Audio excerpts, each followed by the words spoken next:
नमस्ते। आज हम स्टार्टअप्स की दुनिया की एक बहुत बड़ी और शायद सबसे खतरनाक गलतफहमी के बारे में बात करने वाले हैं। एक ऐसी सोच जो कई सपनों को शुरू होने से पहले ही तोड़ देती है।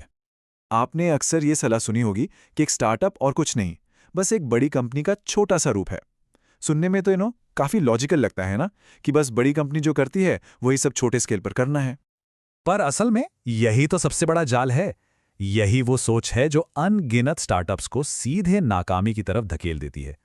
तो चलिए जरा इसमें डीप डाइव करते हैं। इसे कहते हैं द स्टार्टअप मिथ, एक ऐसी गलतफहमी जो बहुत खतरनाक है, और हम समझेंगे कि आखिर ये इतनी नुकसानदेह है क्यों। तो फाउंडर्स इस जाल में फंसते कैसे हैं? सोचिए जरा। महीनों लगाकर एक परफेक्ट डिटेल्ड बिजनेस प्लान बनाया जाता है।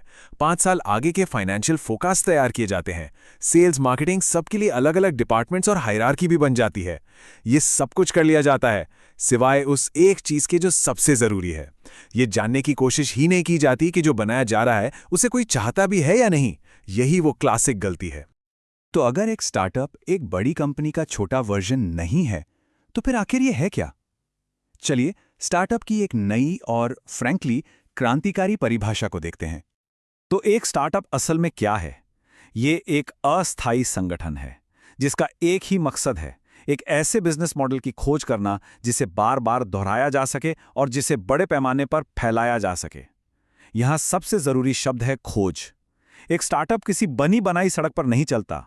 वो तो घने जंगल में एक नया रास्ता तलाशने वाले खोजकर्ता की तरह है, जिसका काम नक्शे पर चलना नहीं बल्कि नक्शा बनाना है।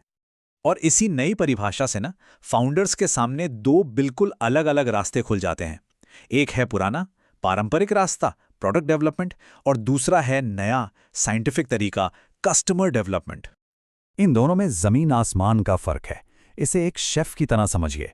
पुराना मॉडल यानी प्रोडक्ट डेवलपमेंट कहता है, मैं एक बहुत ही शानदार कॉम्प्लेक्स डिश बनाऊंगा और फिर उम्मीद करूंगा कि लोगों को ये पसंद आएगी। रिस्क बहुत ज्यादा, क्या पता किसी को वो डिश खानी ही ना हो।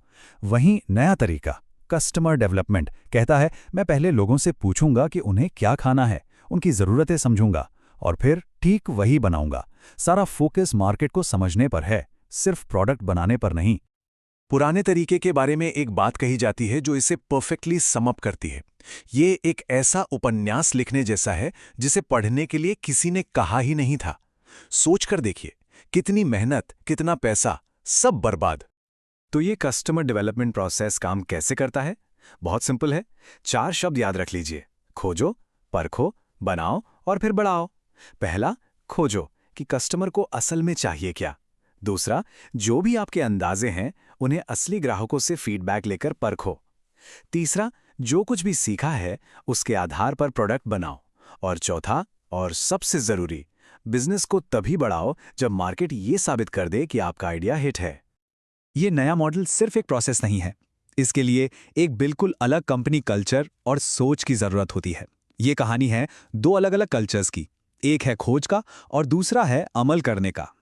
ये टेबल बहुत अच्छे से दिखाती है कि दोनों की दुनिया कितनी अलग है। ये एक डिसिप्लिन सेना और खोजियों के एक छोटे दल के बीच का फर्क है। बड़ी कंपनियों का फोकस सेना की तरह एक तय प्लान को एग्जीक्यूट करने पर होता है, जबकि एक स्टार्टअप का फोकस खोजियों की तरह नई चीजें डिस्कवर करने पर। सेना तय नक्शों यानी बिजनेस प्लान्स पर चलती है और खोजकर्ता हालात के हिसाब से अपना रास्ता यानी बिजनेस मॉडल कैनवस खुद बनाते हैं। सेना में सैनिक आदेश मानते हैं और खोजियों की टीम में हर कोई एक साइंटिस्ट है जो हर कदम पर सीख रहा है। इसे ऐसे भी सोच सकते हैं कि एक स्टार्टअप में फाउंडर्स असल में लैब में काम कर रहे साइंटिस्ट्स की तरह हैं। वो एक परिकल्पना करते हैं, फिर उसे टेस्ट करते हैं, नतीजों को एनालाइज करते हैं और फिर अपनी परिकल्पना को बदलते हैं। लक्ष्य सिर्फ एक प्लान को फॉलो करना नहीं है, लक्ष्य है सीखना। तो इस पूरी बातचीत का, इस नई सोच का अल्टीमेट टेक अवे क्या है? चलिए स्टार्टअप के साइंस के निचोड़ को देखते हैं। और ये बात बहुत जरूरी है।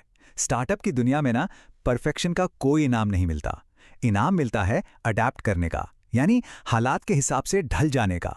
फेलियर से सीखने और तेजी से बदलने की काबिलियत एक परफेक्ट शुरुआती प्लान से कहीं ज्यादा कीमती है। और अगर इस पूरी बातचीत से सिर्फ एक लाइन याद रखनी हो तो वो ये है, इसे ध्यान से सुनिए। स्टार्टअप्स इसलिए फेल नहीं होते क्योंकि वो प्रोडक्ट नहीं बना सकते, वो इसलिए फेल होते हैं क्योंकि वो ऐसे प्रोडक्ट बना देते हैं जिन्हें कोई खरीदना ही नहीं चाहता। तो अब जब ये समझ आ गया है कि स्टार्टअप जवाबों का नहीं बल्कि सवालों का और एक्सपेरिमेंट्स का सफर है, तो असली सवाल ये है, अपने आइडिया को लेकर वो सबसे बड़ी धारणा कौन सी है जिससे कल ही परखा जा सकता है? आपका पहला एक्सपेरिमेंट क्या होगा?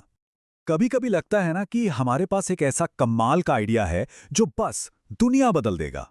पर जरा सोचिए, अगर मैं कहूं कि जब तक वो आइडिया साबित नहीं हो जाता, वो असल में सिर्फ एक ख्याल है। तो आज हम बात करेंगे कस्टमर डिस्कवरी की, किसी भी नए वेंचर की कामयाबी की पहली और सबसे जरूरी सीढ़ी। हम सबके साथ ऐसा होता है ना, दिमाग में एकदम से एक बत्ती जलती है, एक स्टार्टअप आइडिया आता है और लगता है बस यही है वो नेक्स्ट बिग थिंग। लेकिन यहीं पर एक कड़वी सच्चाई सामने आती है। जब तक उसे परखा ना जाए, हर शानदार आइडिया सिर्फ एक अंदाजा है। बिना वैलिडेशन के ये बस हवा में किले बनाने जैसा है। तो चलिए अब उस सबसे आम गलती के बारे में बात करते हैं जिसमें ज्यादातर नए फाउंडर्स फंस जाते हैं। इसे कहते हैं द फाउंडर्स फैलेसी। ये स्लाइड सब कुछ साफ साफ बता देती है। देखिए, एक तरफ है फाउंडर का सपना, एक बेहतरीन प्लान जो बंद दरवाजों के पीछे बनाया गया है, और दूसरी तरफ है बाजार की असलियत। अगर कस्टमर्स को वो चीज चाहिए ही नहीं तो उसकी कोई कीमत नहीं है, जीरो। तो फिर इस जाल से बचा कैसे जाए? जवाब बड़ा सीधा है, हमें एक जासूस की तरह सोचना शुरू करना होगा। कस्टमर डिस्कवरी का सीधा सा मतलब है अपने कस्टमर्स को जानना। मतलब सच में जानना कि वो कौन है और उनकी असल परेशानियां क्या हैं। और एक बात गांठ बांध लीजिए, यहां मकसद बेचना बिल्कुल नहीं है, मकसद है सीखना। अब हर जासूस को एक इन्वेस्टिगेशन किट की जरूरत पड़ती है, राइट? तो ये रही हमारी किट। इसमें 3 बुनियादी सवाल हैं। मेरे असली कस्टमर्स हैं कौन? मैं उनके लिए ऐसी कौन सी प्रॉब्लम सॉल्व कर रहा हूं? और सबसे जरूरी, क्या वो प्रॉब्लम इतनी बड़ी है कि वो उसके लिए पैसे देने को तैयार होंगे? ठीक है, तो अब जब इन्वेस्टिगेशन किट तैयार है तो चलिए देखते हैं कि इन अंदाजों को ठोस सबूतों में कैसे बदला जाता है। अपने बिजनेस प्लान को ऐसे देखिए, ये असल में सिर्फ मान्यताओं यानी अजम्पशंस का एक कलेक्शन है। अपने बिजनेस के बारे में हम जो कुछ भी सोचते हैं वो सब बस एक थ्योरी है जिसे अभी टेस्ट किया जाना बाकी है। तो इन मान्यताओं को टेस्ट कैसे करें? इसके 4 सीधे सीधे स्टेप्स हैं। पहला, अपनी सारी मान्यताएं एक जगह लिख लीजिए। दूसरा, और यह सबसे जरूरी है, अपनी बिल्डिंग से बाहर निकलिए। तीसरा, लोगों से, असली लोगों से बात करके अपनी थ्योरीज को परखिए। और चौथा, असल दुनिया की समझ और जानकारी इकट्ठा कीजिए। मतलब लैपटॉप के पीछे छिपना नहीं है, बाहर निकलकर सच का सामना करना है। अब इस पूरे सफर में एक बहुत बड़ी रुकावट आती है जिसे पार करना जरूरी है, और वो है ना सुनने की हिम्मत। होता क्या है कि ज्यादातर फाउंडर्स को रिजेक्शन से बहुत डर लगता है। वो सच नहीं ढूंढ रहे होते, वो तो बस अपने आइडिया के लिए हाँ सुनना चाहते हैं, एक तरह का वैलिडेशन चाहते हैं, और यही डर उन्हें असली सच्चाई जानने से रोक देता है। लेकिन यहीं पे पूरी सोच को पलटने की जरूरत है। कस्टमर डिस्कवरी के दौरान फेल होना असल में सीखना है। हर एक ना जो हमें सुनने को मिलती है वो एक सिग्नल है, एक इशारा है जो हमें सही रास्ते की तरफ ले जा रहा है। और ये हमें अपने सबसे जरूरी और सबसे बड़े माइंडसेट शिफ्ट पर ले आता है। प्रोडक्ट से नहीं, प्रॉब्लम से प्यार करो। शुरुआत में हमारा लक्ष्य एक चमचमाता हुआ परफेक्ट फिनिश्ड प्रोडक्ट बनाना नहीं है, बल्कि हमारा असली लक्ष्य है क्लैरिटी, यानी अपने कस्टमर की दुनिया, उसकी परेशानियों की एक साफ, पक्की और जांची परखी समझ हासिल करना। पूरी बात बस इस एक लाइन में सिमट जाती है, अपने सॉल्यूशन के प्यार में मत पड़ो, अपने कस्टमर की प्रॉब्लम के प्यार में पड़ो। यही वो फाउंडेशन है जिस पर हर कामयाब बिजनेस खड़ा होता है। तो आज की सबसे बड़ी सीख क्या है? बस इतनी सी, अंदाजा लगाना बंद करें कि कस्टमर्स को क्या चाहिए, बाहर निकलें और ये बात सीधे उन्हीं से जाकर सीखें। और अब जाते जाते बस एक सवाल, अपने कस्टमर के बारे में वो कौन सी एक मान्यता है जिसे टेस्ट करने से हमें सबसे ज्यादा डर लगता है? सोचिएगा जरूर।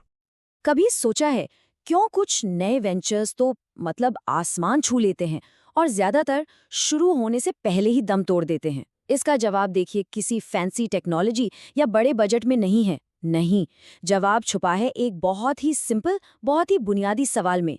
क्या हम वाकई किसी की असली समस्या सुलझा रहे हैं? ये नंबर सच में चौंकाता है ना? सोचिए 10 में से 9 स्टार्टअप्स फेल हो जाते हैं। इतनी मेहनत, इतने सपने, सब खत्म। पर सवाल ये है कि आखिर ऐसा होता क्यों है? और वजह अक्सर वो नहीं होती जो हम सोचते हैं। और यहीं पर इस पूरी कहानी का सबसे बड़ा ट्विस्ट है। देखिए, प्रॉब्लम ये नहीं है कि लोग अच्छी चीजें बना नहीं सकते, बिल्कुल बना सकते हैं। प्रॉब्लम ये है कि क्या बनाना है, ये कैसे तय हो। होता क्या है कि लोग अपने ही सोल्यूशन से, अपने आइडियाज से इतना प्यार करने लगते हैं कि वो ये देखना ही भूल जाते हैं कि भाई बाहर किसी को इसकी जरूरत भी है या नहीं। और बस इसी जाल में ज्यादातर लोग फंस जाते हैं। वो एक ऐसा प्रोडक्ट बना देते हैं जो आप कह सकते हैं नाइस टू हैव है, मतलब हो तो अच्छा है पर न हो तो भी जिंदगी चल रही है। वो मस्ट हैव नहीं बन पाता।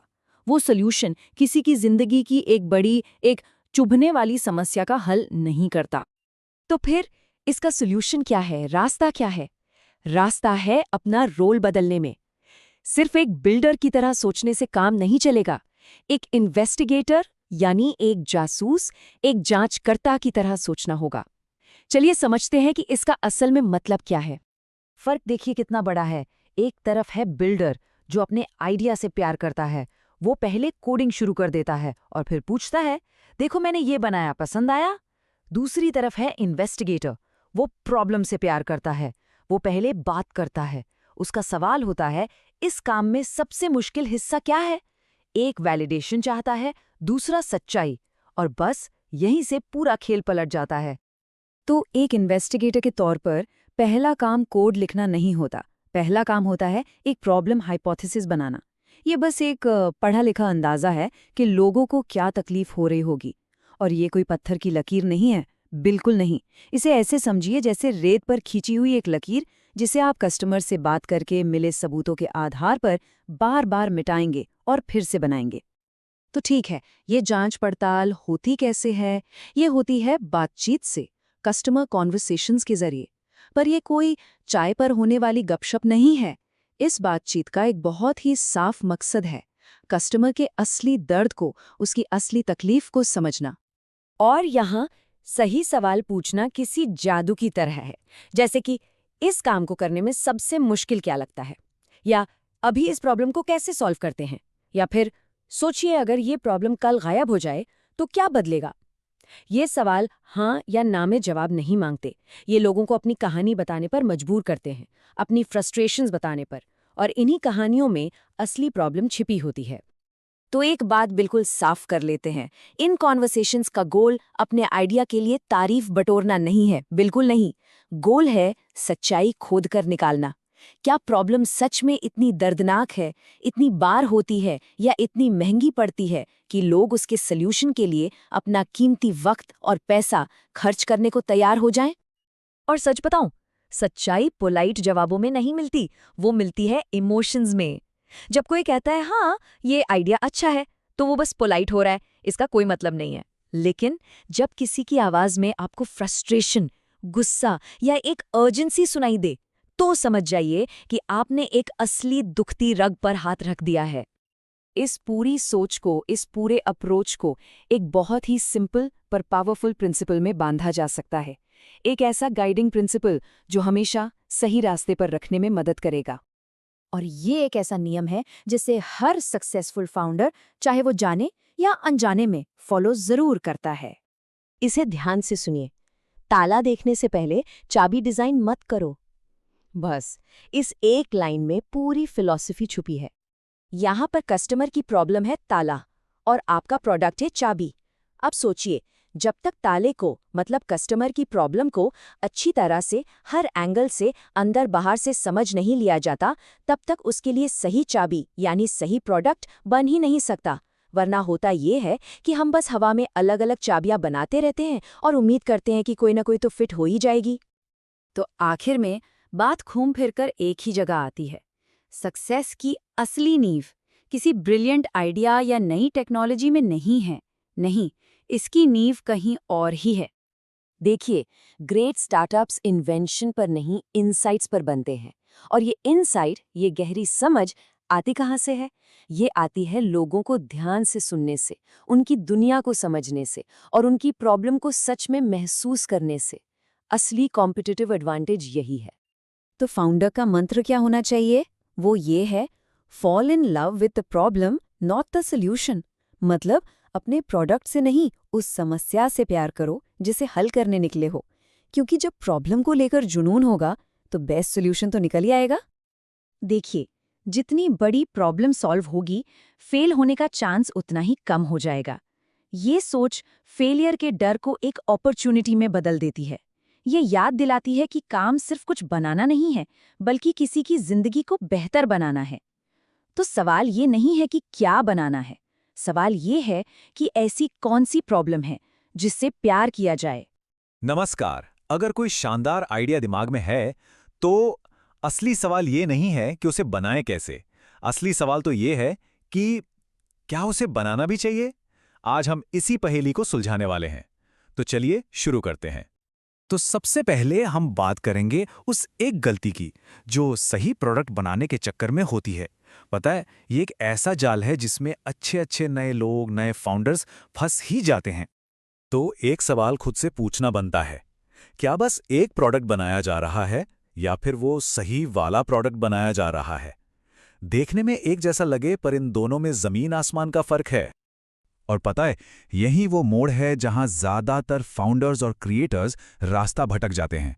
वो बनाने के जोश में इतने गुम हो जाते हैं कि सबसे जरूरी सवाल पूछना ही भूल जाते हैं, क्यों? हम ये बना ही क्यों रहे हैं? स्टीव ब्लैंक और बॉब डॉर्फ ने एक कमाल की बात कही थी कि आपका पहला प्रोडक्ट वो फाइनल प्रोडक्ट है ही नहीं, वो तो बस एक टेस्ट है। सच कहूं तो पूरी कहानी इसी एक लाइन में छिपी है। पहला प्रोडक्ट बनाने का मकसद सीखना होता है, सीधे पैसे कमाना नहीं। तो सवाल ये उठता है कि फिर किया क्या जाए? यहीं पर ना हमें अपनी सोच को थोड़ा बदलना होगा। ये समझना होगा कि हमारे पास जो सॉल्यूशन है वो सिर्फ एक अंदाजा है, कोई पत्थर की लकीर नहीं। इसे हम कह सकते हैं सॉल्यूशन हाइपोथेसिस। मतलब कस्टमर की प्रॉब्लम को सॉल्व करने का हमारा बेस्ट केस, हमारा सबसे अच्छा अंदाजा। लेकिन एक बात गांठ बांध लेनी चाहिए, जब तक असली यूजर्स आकर इस पर हाँ की मोहर नहीं लगाते हैं ना, तब तक ये सिर्फ एक ख्याल है और कुछ नहीं। तो शुरू में ही कुछ परफेक्ट बनाने का गोल मत रखिए, बिल्कुल नहीं। असली मकसद तो ये होना चाहिए कि हम कितनी तेजी से सीख सकते हैं, और वो भी कम से कम पैसे और वक्त में। स्मार्ट तरीका तो यही है। और इस फास्ट लर्निंग के लिए जो सबसे पावरफुल टूल है हमारे पास, उसे कहते हैं मिनिमम वायबल प्रोडक्ट, शॉर्ट में कहें तो MVP। अभी MVP है क्या? देखिए, ये किसी भी आइडिया का एक बहुत ही सिंपल, सस्ता सा वर्जन है। इसका एक ही काम है, कम से कम मेहनत में ज्यादा से ज्यादा जानकारी हासिल करना। मैं फिर से दोहरा रहा हूं, ये पैसे कमाने के लिए नहीं, सीखने के लिए है। और मजे की बात यह है कि एक MVP कुछ भी हो सकता है। हाँ, सच में, ये एक छोटा सा डेमो हो सकता है, या एक प्रोटोटाइप, यहां तक कि एक वीडियो, या सिर्फ एक वेबसाइट का पेज जहां लोग आकर बस साइन अप कर दें। बस थोड़ी सी क्रिएटिविटी चाहिए। आप इसे ऐसे सोच सकते हैं कि आपका MVP ना आपकी सोच के सामने रखा हुआ एक आईना है, एक शीशा। यह आपको साफ साफ दिखा देता है कि आपके जो अंदाजे थे वो हकीकत से कितने मिलते जुलते हैं या कितने अलग हैं। ठीक है, तो अब जब MVP तैयार है तो अगला स्टेप क्या है? अगला और सबसे ज़रूरी स्टेप है इसे असली यूजर्स के सामने रखना, उनके साथ टेस्ट करना। समझिए कि ये आपके आइडिया की असली अग्नि परीक्षा है। यहाँ एक बहुत बहुत ज़रूरी बात याद रखनी है, लोग क्या कहते हैं उस पर मत जाइए, देखिए कि वो क्या करते हैं। अक्सर लोग पोलाइट होने के चक्कर में सच नहीं बोलते, लेकिन उनका बर्ताव, उनका एक्शन, वो कभी झूठ नहीं बोलता। उनकी राय से ज़्यादा ज़रूरी है उनकी असली प्रॉब्लम्स को समझना। तो जब लोग आपके MVP को यूज़ कर रहे हों, तो बस इन 3 सवालों के जवाब ढूंढिए। पहला, क्या उन्हें ये एक बार में समझ आ गया? दूसरा, क्या वो इसके लिए पैसे देने को तैयार हैं? और तीसरा, जो सबसे ज़रूरी है, क्या वो इसे दोबारा इस्तेमाल करने के लिए वापस आएंगे? और हाँ, एक और बात, हमेशा हमदर्दी रखिए। खुद को उनकी जगह रखकर सोचिए। यहाँ आपका काम उन्हें ये यकीन दिलाना नहीं है कि देखो मेरा प्रोडक्ट कितना अच्छा है। नहीं, आपका काम ये समझना है कि उनकी जिंदगी कैसी है और आपका आइडिया उसमें कहाँ फिट हो सकता है। मैं जानता हूं, ये थोड़ा मुश्किल हो सकता है, इसीलिए अपनी भावनाओं को, अपने इमोशंस को इससे दूर रखना बहुत जरूरी है। याद रखिए, MVP सिर्फ सीखने का एक टूल है, ये आपकी पहचान नहीं है। तो कोई भी फीडबैक मिले उसे दिल पर नहीं लेना है। एक बहुत अच्छी लाइन है जो इस बात को एकदम सही तरीके से बताती है, आपका प्रोडक्ट बस एक हाइपोथीसिस है जिसने प्रोटोटाइप का चोला पहना हुआ है। मतलब ये सिर्फ एक एक्सपेरिमेंट है और कुछ नहीं। तो ये सब कुछ हमें एक ऐसे प्रोसेस पर ले आता है जो कभी रुकता नहीं। इसे हम डिस्कवरी साइकिल या खोज का चक्र कह सकते हैं। ये साइकिल बहुत सिंपल है। सबसे पहले प्रॉब्लम को पहचानो, फिर एक सॉल्यूशन डिजाइन करो यानी कि एमवीपी बनाओ। तीसरा, इसे असली यूजर्स के साथ टेस्ट करो। और चौथा, जो भी सीखा उसके हिसाब से सुधार करो। और बस इसी लूप को दोहराते रहो। इस पूरे प्रोसेस का जो अल्टीमेट गोल है वो है प्रॉब्लम सॉल्यूशन फिट तक पहुंचना। ये वो मैजिकल मोमेंट होता है जब कस्टमर्स खुद मान लेते हैं कि हाँ, आपका सॉल्यूशन सच में उनकी जिंदगी को आसान या बेहतर बना रहा है। यही है कामयाबी की पहली सीढ़ी। तो अगर इस पूरी बातचीत से एक सबसे जरूरी बात लेकर जानी हो तो वो ये है, अपने प्रोडक्ट को परफेक्ट बनाने के पीछे मत भागिए, बल्कि अपने कस्टमर को समझने में परफेक्शन लाइए।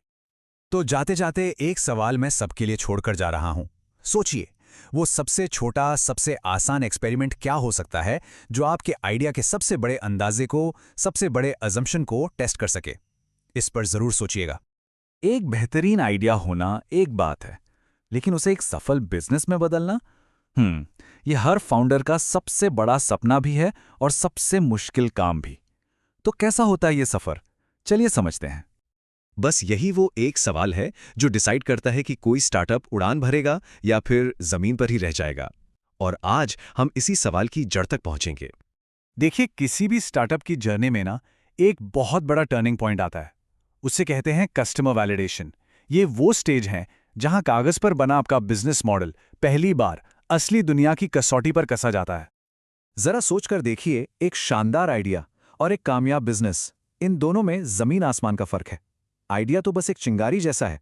असली बिजनेस तो तब बनता है जब लोग सिर्फ वाह वाह न करें, बल्कि अपनी जेब से पैसे निकालकर आपके प्रोडक्ट को बार बार खरीदें। अब इस स्टेज पे आकर ना फाउंडर की सोच में एक बहुत बड़ा शिफ्ट आता है। अब सिर्फ अपने प्रोडक्ट पर जुनून या विश्वास रखने से काम नहीं चलने वाला। अब मार्केट से एकदम ठोस सबूत जुटाने का टाइम है।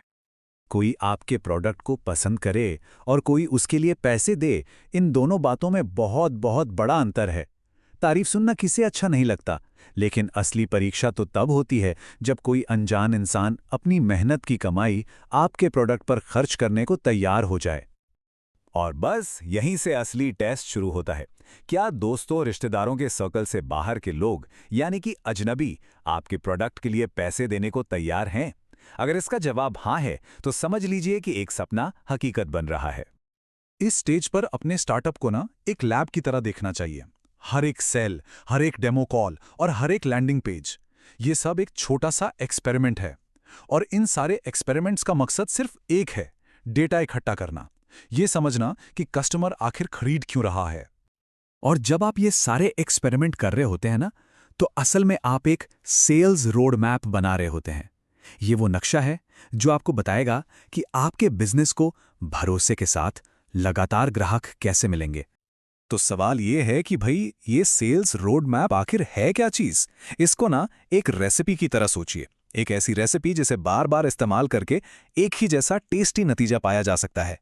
इसका गोल बस एक है, अनजान लोगों को खुश ग्राहकों में बदलना और ये पता लगाना कि इस रेसिपी का सबसे बढ़िया तरीका क्या है। इसको बनाने के ना 3 सिंपल स्टेप्स हैं। पहला, ये नोट करिए कि कस्टमर आप तक पहुंच कैसे रहे हैं।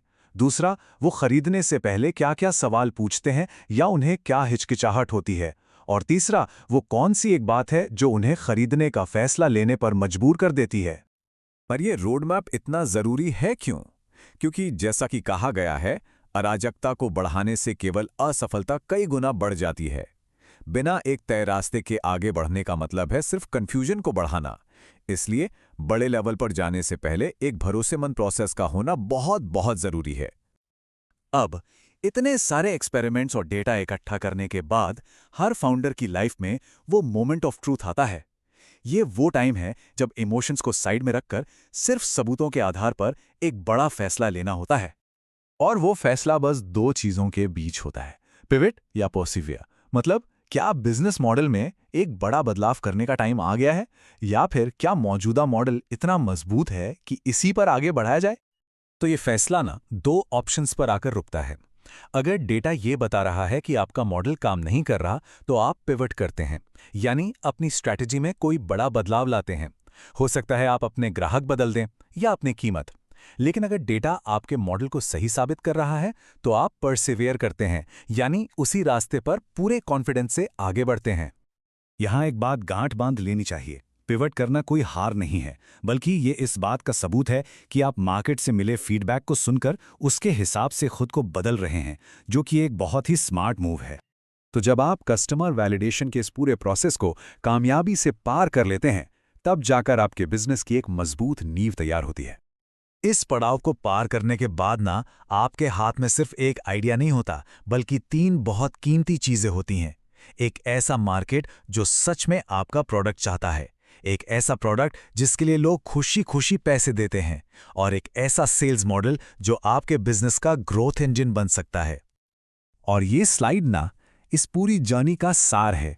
आपका स्टार्टअप अब सिर्फ एक हवाई सपना नहीं है, बल्कि एक ठोस ढांचे की तरह है, जिसकी नींव मजबूत है और जब बनने के लिए पूरी तरह से तैयार है। आखिर में बस एक बात याद रखनी है, बिजनेस को स्केल करने की जल्दबाजी बिल्कुल नहीं करनी चाहिए। पहले ग्राहकों से यह साबित करवाइए कि आपका आइडिया वाकई इतना बड़ा और मजबूत है कि उसे विस्तार दिया जाना चाहिए। मान लीजिए आपने एक शानदार प्रोडक्ट बना लिया, काम पूरा? नहीं, असल में ये तो बस आधी लड़ाई है। असली चैलेंज तो अब शुरू होता है, उसके लिए कस्टमर बनाना। तो आज हम इसी पर बात करेंगे कि कोई स्टार्टअप मार्केट में अपनी डिमांड कैसे बनाता है। ये सफर का सच कहूं तो सबसे एक्साइटिंग हिस्सा होता है। तो आपका प्रोडक्ट तैयार है, काम भी कर रहा है, शुरू के कुछ कस्टमर्स को पसंद भी आ गया, बहुत बढ़िया। लेकिन अब क्या? ये एक ऐसा सवाल है जो हर नए फाउंडर के दिमाग में घूमता है। तो चलिए आज इसी सवाल का जवाब ढूंढने की कोशिश करते हैं। और यहीं से शुरू होता है असली खेल, ग्रोथ का सफर। देखिए, अब तक फोकस था कस्टमर्स को समझने पर, उनसे सीखने पर। लेकिन अब गियर बदलने का टाइम है। अब फोकस होगा कस्टमर्स बनाने पर। मतलब अब सिर्फ खोजबीन नहीं, बल्कि रफ्तार पकड़नी है। अब इसके लिए ना मार्केटिंग की पूरी सोच ही बदलनी पड़ती है। देखिए, बड़ी कंपनियां क्या करती हैं? बड़े बड़े बिलबोर्ड्स, टीवी एड्स, खूब पैसा लगाती हैं। लेकिन एक स्टार्टअप के लिए भाई यहां तो हर एक रुपया कीमती है। तो यहां फोकस सिर्फ जागरूकता पर नहीं होता, बल्कि असल में ग्राहक पाने पर होता है, जिसे हम ट्रैक्शन कहते हैं। हर पैसा सोच समझकर नपा तुला खर्च होता है। तो ठीक है, अब बात करते हैं मार्केट में अपनी जगह बनाने की। किसी भी तरह का मार्केटिंग कैंपेन चलाने से पहले ना एक सवाल का जवाब देना बहुत जरूरी है। हमारी पहचान क्या है? ये समझिए कि ये वो नींव है जिस पर पूरी इमारत खड़ी होगी। और इसकी शुरुआत होती है एक बहुत ही सीधे लेकिन गहरे सवाल से। हम हैं कौन? हमारा स्टार्टअप किस लिए है? ये सिर्फ प्रोडक्ट के बारे में नहीं है, ये आपके कोर वैल्यूज के बारे में है। आपकी असली पहचान क्या है? फिर आता है दूसरा सवाल, हम बाकियों से अलग कैसे हैं? मतलब मार्केट में तो और भी लोग हैं, आपकी वो क्या खास बात है? वो सीक्रेट सॉस क्या है जो आपको भीड़ से अलग खड़ा करेगा और कस्टमर्स को आपकी तरफ खींचेगा?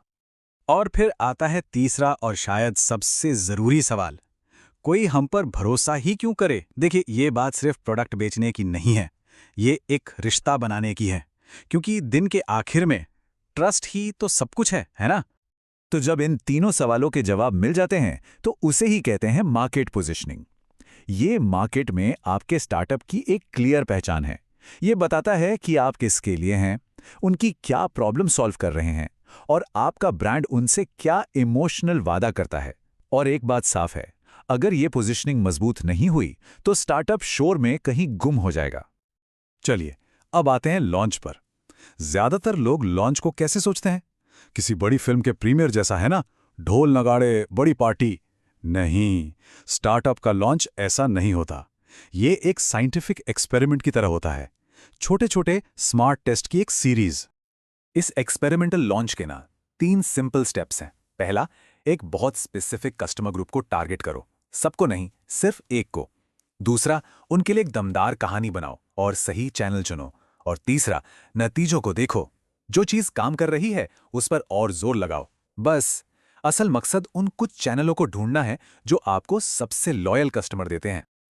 और अब आता है सबसे जरूरी हिस्सा, एक लर्निंग मशीन बनना। इसका मतलब सिर्फ जोर जोर से चिल्लाना नहीं है, बल्कि स्मार्ट तरीके से सुनना है। आपका हर मार्केटिंग कैंपेन, हर कोशिश आपको कुछ ना कुछ सिखाकर जानी चाहिए।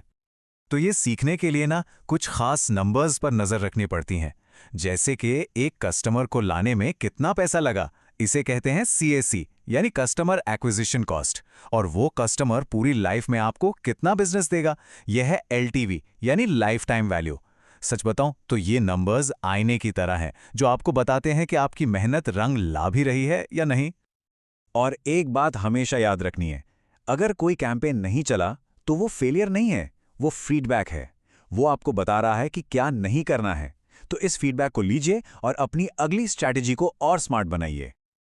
चलिए अब एक ऐसे पहलू पर बात करते हैं जिसके बारे में लोग अक्सर बात नहीं करते, स्केलिंग का इमोशनल साइड। जब कोई स्टार्टअप तेजी से बड़ा होता है ना, तो सिर्फ बिजनेस ही नहीं बढ़ता, टीम के अंदर की चुनौतियां भी बढ़ती हैं। ये वो दौर होता है जब कंपनी का कल्चर क्रिएटिव केओस से निकलकर डिसिप्लिन्ड एग्जीक्यूशन की तरफ जाता है। मतलब वो दिन गए जब हर कोई सब कुछ कर रहा था। अब चीजों को संभालने के लिए एक सिस्टम, एक प्रोसेस की जरूरत पड़ती है। ये बदलाव जरूरी है। और इस पूरे सफर का जो सबसे बड़ा सबक है, वो सिर्फ एक लाइन में है, ग्रोथ के पीछे मत भागो, डिमांड बनाओ। ऐसी प्रॉब्लम सॉल्व करो कि लोग उसे इग्नोर ही ना कर पाएं। तो मैं आज की बात को बस एक सवाल पर खत्म करना चाहूंगा। क्या आपका स्टार्टअप सिर्फ एक मशीन बना रहा है या फिर एक मूवमेंट? इस पर सोचिएगा जरूर। हर फाउंडर एक सपना देखता है कि उसका छोटा सा स्टार्टअप जो एक आइडिया से शुरू हुआ था, एक दिन एक बड़ी मजबूत कंपनी बने। तो चलिए आज इसी सबसे जरूरी पड़ाव पर बात करते हैं, जब एक कामयाब स्टार्टअप को एक बड़ी कंपनी में बदलने का मुश्किल सफर शुरू होता है। तो सोचिए, ग्राहक आ रहे हैं, बिजनेस मॉडल काम कर रहा है और मार्केट में प्रोडक्ट की धूम है। सब कुछ बढ़िया चल रहा है, बधाई हो। लेकिन अब असली सवाल खड़ा होता है, इसके बाद क्या? यही वो सवाल है जो हर कामयाब फाउंडर के सामने आकर खड़ा हो जाता है। ये सुनने में थोड़ा अजीब लगेगा, है ना? लेकिन शुरुआती कामयाबी असल में मंजिल नहीं है, बल्कि ये तो एक नई और कहीं ज्यादा मुश्किल चुनौती की शुरुआत है। इसी को कहते हैं सफलता का संकट, जहां आपकी कामयाबी ही आपके आगे का रास्ता मुश्किल बना सकती है। इस बदलाव को समझने के लिए स्टीव ब्लैंक और बॉब डोर्फ ने एक कॉन्सेप्ट दिया था, कंपनी बिल्डिंग। इसका सीधा सा मतलब है, एक स्टार्टअप अपनी उस दुनिया से बाहर निकलता है जहां हर दिन एक नई भागदौड़ और जुगाड़ होता था, और एक ऐसे सिस्टमैटिक ऑर्गेनाइजेशन में बदलता है जो लगातार बड़ा हो सके। सोचिए, पहले फाउंडर हर ग्राहक से खुद बात करता था, है ना? अब उसे एक ऐसी टीम बनानी है जो उससे भी बेहतर तरीके से हजारों ग्राहकों को संभाल सके। और जानते हैं इस मोड़ पर सबसे बड़ा खतरा क्या है? खतरा ये है कि हम बदले ही नहीं, उसी पुराने स्टार्टअप मोड में फंसे रह जाएं। अगर फाउंडर और टीम वक्त के साथ नहीं बदलते, तो वही आदतें जो कल तक कामयाबी दिला रही थीं, अब नाकामयाबी की वजह बन सकती हैं। तो एक बात साफ समझ लेनी चाहिए कि खेल के नियम अब पूरी तरह बदल चुके हैं। जो तरीके पहले काम कर रहे थे, वो अब कंपनी के लिए खतरनाक साबित हो सकते हैं। ये एक नया दौर है और इसके लिए नए नियमों की जरूरत है। देखिए, स्टार्टअप के सर्च फेज और स्केल फेज में जमीन आसमान का फर्क होता है। सर्च फेज यानी खोज के दौर में अफरा तफरी होती है, तेजी होती है और दिल की आवाज पर फैसले लिए जाते हैं। लेकिन स्केल फेज यानी बढ़ने के दौर में चाहिए स्पष्टता, एक ढांचा और एक तय प्रक्रिया। मतलब अब हर बार नए नए प्रयोग करने की जगह ऐसे सिस्टम बनाने होंगे जिन्हें भरोसे के साथ बार बार दोहराया जा सके। ये एक कड़वी सच्चाई है और इसे जितनी जल्दी मान लिया जाए उतना अच्छा है। पुरानी आदतें छोड़नी ही पड़ेंगी और काम करने के नए तरीके अपनाने होंगे। अब सिर्फ गट फीलिंग से फैसले नहीं लिए जा सकते, अब डेटा और प्रोसेस का वक्त है। तो सवाल ये उठता है कि ये नया ऑर्गेनाइजेशन बनेगा कैसे? चलिए अब इस बदलाव के कुछ प्रैक्टिकल कदमों पर नजर डालते हैं कि कैसे एक बड़ी और स्केलेबल कंपनी की नींव रखी जाती है। सबसे पहला काम है कंपनी की नींव को मजबूत करना। सेल्स अब बस कुछ लोगों का काम नहीं रहेगा, बल्कि ये टारगेट्स और ट्रेनिंग वाला एक पूरा डिपार्टमेंट बनेगा। मार्केटिंग अब रणनीतिक होगी, जहां हर फैसले का आधार आंकड़े होंगे। और प्रोडक्ट मैनेजमेंट, वो अब रोड मैप और लगातार कस्टमर फीडबैक के साथ अनुशासित तरीके से चलेगा। लेकिन इन सब डिपार्टमेंट से भी ज्यादा जरूरी है कल्चर। और नहीं, कल्चर का मतलब ऑफिस में मौज मस्ती या गेम्स नहीं है। ये एक अदृश्य ढांचा है, वो सीमेंट है जो कंपनी को तेजी से बड़ा होते वक्त बिखरने से बचाता है और सबको एक साथ बांध के रखता है। एक मजबूत कल्चर बनाने के लिए फाउंडर्स को कुछ गहरे सवाल खुद से पूछने पड़ते हैं कि भाई हम कैसी कंपनी बनाना चाहते हैं, यहाँ किस तरह के बर्ताव को शाबाशी मिलेगी और किसे बिल्कुल बर्दाश्त नहीं किया जाएगा, और सबसे जरूरी, जब हालात मुश्किल होंगे तब हम सब मिलकर फैसले कैसे लेंगे। इन सवालों के जवाब ही कंपनी का कंपास बनते हैं, जो हर किसी को सही दिशा दिखाते हैं, खासकर तब जब फाउंडर हर फैसले के लिए मौजूद न हो। हाँ, कंपनी में प्रोसेस बनाना बहुत जरूरी है, पर प्रोसेस का मतलब ब्यूरोक्रेसी या लाल फीताशाही नहीं है।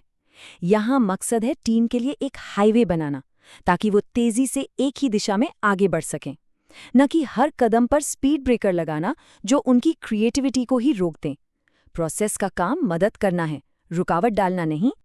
कंपनी के इस बदलाव के साथ साथ फाउंडर का अपना व्यक्तिगत बदलाव भी उतना ही जरूरी और शायद उससे भी ज्यादा मुश्किल होता है। ये सफर अक्सर विरोधाभासों से भरा होता है। कई फाउंडर्स के लिए ये दौर इमोशनली बहुत मुश्किल होता है। हर फैसले में शामिल रहने की आदत के बाद अब दूसरों को जिम्मेदारियां सौंपनी पड़ती हैं, और ये कंट्रोल छोड़ने जैसा लगता है, जैसे अपने बच्चे को पहली बार अकेले दुनिया में भेजना। इस बदलाव को एक लाइन में बहुत खूबसूरती से कहा गया है, आप हर आइडिया के ड्राइवर होने से विजन के संरक्षक बन जाते हैं। एक छोटा सा वाक्य है, लेकिन इसमें बहुत गहरी बात छुपी है। मतलब फाउंडर का पूरा रोल ही पलट जाता है। जो पहले हर काम खुद करता था, एक डूअर था, वो अब सिस्टम बनाने वाला बन जाता है। जो ग्राहकों के पीछे भागता था, वो अब अपनी टीम को लीड करता है। और जो एक निर्माता था, वो अब कंपनी के विजन का, उस सपने का रखवाला बन जाता है। और जब ये बदलाव कामयाबी से पूरा हो जाता है, तो सिर्फ एक कंपनी नहीं बनती, बल्कि एक विरासत की नींव रखी जाती है। चलिए देखते हैं कि इस सफर का अंजाम क्या होता है। ये है वो आखिरी बदलाव, जहां पहले अफरा तफरी थी, वहां अब एक लय है। जो कहानी सिर्फ एक जुनून से शुरू हुई थी, वो अब एक मकसद के साथ आगे बढ़ती है। और सबसे जरूरी बात, अब ये कोई जुनून से भरा स्टार्टअप नहीं, बल्कि एक मकसद के साथ चलने वाली मजबूत कंपनी बन रही है। तो एक बात हमेशा याद रखनी चाहिए, महान कंपनियां सिर्फ एक अच्छे आइडिया के दम पर नहीं बनती। वे तब बनती हैं जब उनके फाउंडर्स खुद को उस लीडर में ढाल लेते हैं जिसकी जरूरत उनकी कंपनी को उस वक्त होती है। बिजनेस को बड़ा करने का मतलब है खुद को भी एक लीडर के तौर पर बड़ा बनाना। तो आखिर में ये सवाल हर फाउंडर के लिए है। जैसे जैसे कंपनी बड़ी होती है, फाउंडर को भी बदलना होता है। असली सवाल ये है कि इस सफर में एक फाउंडर किस तरह का लीडर बनता है। हर फाउंडर का एक ही सपना होता है ना, कि अपने छोटे से आइडिया को एक बड़ी कामयाब कंपनी में बदलते हुए देखना। पर सवाल यह है कि ये होता कैसे है। तो चलिए आज स्टार्टअप एक्सपर्ट स्टीव ब्लैंक और बॉब डॉर्फ की समझ से बिजनेस को बड़ा करने के सफर को डिकोड करते हैं। और शुरुआत ही इस चेतावनी से होती है। स्टीव ब्लैंक और बॉब डॉर्फ की ये बात सच में एक बहुत बड़ी चेतावनी है कि वक्त से पहले और बहुत तेजी से बड़े होने की कोशिश करना ही ज्यादातर स्टार्टअप्स के फेल होने की सबसे बड़ी वजह है। और यहाँ दांव पर सब कुछ लगा होता है। तो फिर सवाल ये उठता है कि कोई बिजनेस अपनी ही ग्रोथ के बोझ तले दबे बिना सही तरीके से बड़ा कैसे हो सकता है। चलिए आज इसी सवाल का जवाब ढूंढते हैं। देखिए, ग्रोथ की तरफ पहला कदम बढ़ाने से पहले एक बहुत जरूरी पड़ाव आता है। इसे हम कह सकते हैं स्केलेबिलिटी चेक पॉइंट। ये समझ लीजिए एक सेल्फ असेसमेंट जैसा है, ये जानने के लिए कि क्या बिजनेस सच में ग्रोथ के लिए तैयार है भी या नहीं। तो ग्रोथ पर पैसा लगाने से पहले 3 चीजें पक्की कर लेनी चाहिए। पहली, क्या सेल्स का कोई ऐसा प्रोसेस है जिसे बार बार दोहराया जा सके। दूसरी, क्या रेवेन्यू इतना प्रेडिक्टेबल है कि उसका अंदाजा लगाया जा सके। और तीसरी, क्या कस्टमर्स के बर्ताव की गहरी समझ है। अगर इन सवालों का जवाब हाँ में नहीं है, तो समझिए ग्रोथ पर लगाया गया हर एक रुपया एक सोचा समझा निवेश नहीं, बल्कि एक जुआ है। और स्मार्ट फाउंडर्स इस तरह के जुए से हमेशा बचते हैं। तो एक बार ये तय हो जाए कि हाँ बिजनेस तैयार है, तो अब बात करते हैं स्केल के उन 5 स्तंभों की। ये वो अदृश्य ढांचा है जो एक स्टार्टअप को एक ऐसी कंपनी में बदलता है जो लंबे समय तक टिक सके। पहला और शायद सबसे जरूरी पिलर है सही टीम। जैसे जैसे बिजनेस बढ़ता है, फाउंडर्स को सब कुछ खुद करने वाली आदत को पीछे छोड़ना पड़ता है। अब उन्हें एक लीडर बनना होता है जो सही लोगों को काम पर रखे और उन्हें काम सौंपे। मानना पड़ेगा, ये बदलाव मुश्किल है, पर इसके बिना बात नहीं बनेगी। और स्टीव ब्लैंक की ये बात बिल्कुल सटीक बैठती है यहाँ। शुरुआती दिनों की जो भाग-दौड़ और हर काम कर लेने वाली स्किल्स होती है ना, वो स्केलिंग के स्टेज पर शायद ही काम आए। अब तो स्ट्रैटेजी और लीडरशिप की जरूरत होती है, जिसके लिए एक नया नजरिया चाहिए होता है। दूसरा स्तंभ है स्केलेबल प्रोसेस बनाना। मतलब जो शुरुआती दिनों का जो केओस होता है ना, उसे धीरे धीरे ऐसे सिस्टम्स में बदलना होगा जिन्हें बार बार दोहराया जा सके और जिन्हें नापा भी जा सके। अब ये स्लाइड देखिए, फर्क बिल्कुल साफ है। यहाँ बात सिर्फ नियम कानून बनाने की नहीं है, बल्कि काम में एक कंसिस्टेंसी, एक निरंतरता लाने की है। जब कुछ चीजें अपने आप होने लगती हैं, तो टीम को दूसरी जरूरी जगहों पर इनोवेशन करने की आज़ादी मिल जाती है। चलिए, अब आते हैं तीसरे स्तंभ पर, फाइनेंशियल डिसिप्लिन। ये किसी भी स्केलेबल कंपनी की रीढ़ की हड्डी होती है। पता है, कई स्टार्टअप्स सिर्फ इसलिए फेल हो जाते हैं क्योंकि वो मिली हुई फंडिंग को मुनाफे का सबूत मान बैठते हैं, जो कि एक बहुत बड़ी गलती है। देखिए, स्केलिंग ना असल में एक नंबर्स का खेल है। स्क्रीन पर जो मैट्रिक्स दिख रहे हैं, जैसे unit economics, customer acquisition cost यानी CAC, मतलब एक कस्टमर को पाने में कितना खर्चा हुआ, और लाइफ टाइम वैल्यू यानी LTV, यानी एक कस्टमर अपनी पूरी लाइफ में कितना रेवेन्यू देगा, इन पर नजर रखना बहुत जरूरी है। जब ये नंबर्स आपकी मुट्ठी में होते हैं ना, तभी आप भरोसे के साथ ग्रोथ की बात कर सकते हैं। चौथा स्तंभ है कल्चर। इसे आप स्केलेबिलिटी का DNA भी कह सकते हैं। सिंपल भाषा में कल्चर वो है कि जब कोई बॉस देख नहीं रहा, तब लोग कैसे काम करते हैं। जैसे जैसे कंपनी बड़ी होती है, फाउंडर पर निर्भर कल्चर को एक मिशन पर आधारित कल्चर में बदलना पड़ता है, ताकि हर कोई एक ही विजन से जुड़ा रहे। और पांचवा और आखिरी स्तंभ है सिस्टम्स और टेक्नोलॉजी। मतलब अब जुगाड़ से काम नहीं चलेगा, अब ऑटोमेशन की बारी है।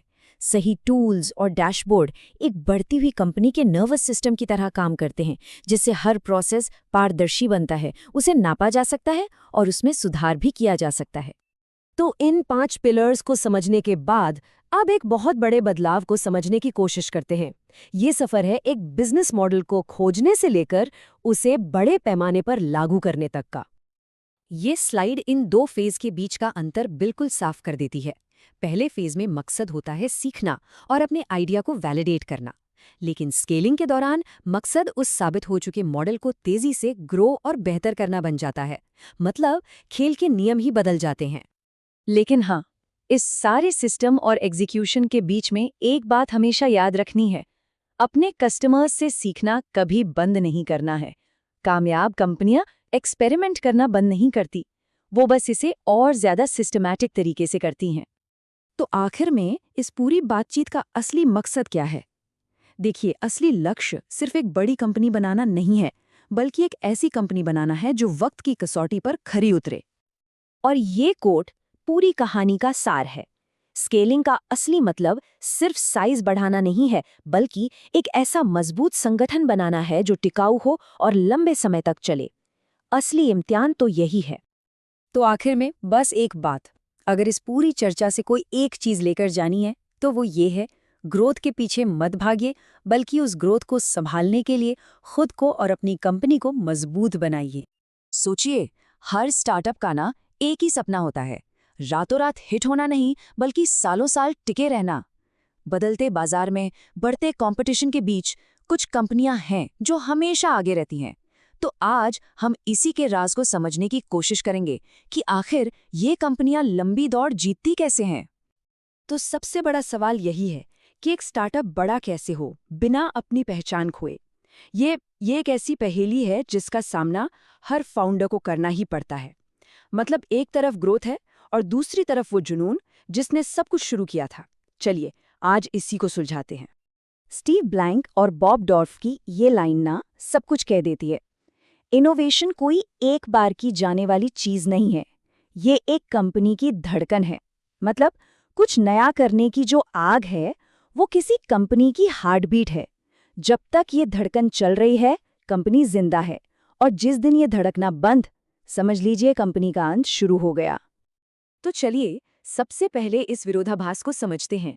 देखिए, अजीब बात यह है कि जो प्रोसेस एक कंपनी को सफल और बड़ा बनाते हैं ना, अक्सर वही उसकी क्रिएटिविटी के सबसे बड़े दुश्मन बन जाते हैं। जब एक छोटा सा तेज तर्रार स्टार्टअप एक बड़ी कंपनी में बदलता है, तो वो अक्सर अपनी क्यूरियोसिटी, अपनी रफ्तार और रिस्क लेने की हिम्मत सब खो देता है। ये एक बहुत आम कहानी है, लेकिन जरूरी नहीं कि इसका अंत हमेशा एक जैसा ही हो। अब देखते हैं कि सफलता का एक दूसरा पहलू भी है। कभी-कभी जो सबसे बड़ी जीत होती है ना, वही ठहराव का कारण बन जाती है। तो चलिए समझते हैं कि ये जाल आखिर काम कैसे करता है। ये तुलना देखिए, सब कुछ साफ हो जाएगा। एक तरफ है शुरुआती स्टार्टअप, जहां रचनात्मकता है, खोज का जुनून है, और दूसरी तरफ है एक बड़ी कंपनी, जहां नौकरशाही मतलब ब्यूरोक्रेसी और आराम की आदत पड़ जाती है। जहां पहले रिस्क लेने की हिम्मत थी, अब वहां बस नियम और प्रोसेस हैं, और इनोवेशन की जगह धीरे धीरे कंफर्ट ले लेता है।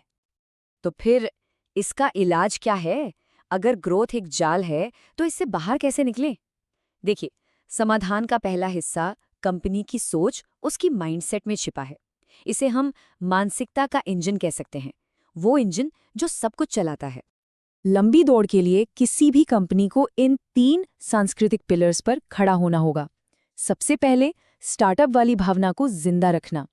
दूसरा, हमेशा सीखने वाली संस्था बनना। और तीसरा, अपने मूल मूल्यों से जुड़े रहना। ये बिल्कुल कंपनी के ऑपरेटिंग सिस्टम की तरह है। ये वो कोड है जो उसे हमेशा सीखते रहने और नया करने के लिए पुश करता है। अच्छा, इस आइडिया को एक नाम दिया गया है, संस्थागत उद्यमिता। अब इसका मतलब क्या है? आसान शब्दों में कहें तो इनोवेशन को किस्मत के भरोसे नहीं छोड़ा जाता। गूगल और अमेज़न जैसी कंपनियां इसे अपने कल्चर का एक हिस्सा बना लेती हैं, ताकि नए आइडियाज किसी एम जीनियस के दिमाग से नहीं, बल्कि सिस्टम से लगातार निकलते रहें। और ये एक सवाल ही सब कुछ बदल देता है। हमने क्या सीखा? यहाँ फेलियर्स का मतलब अंत नहीं होता, बल्कि सीखने का एक कीमती मौका होता है।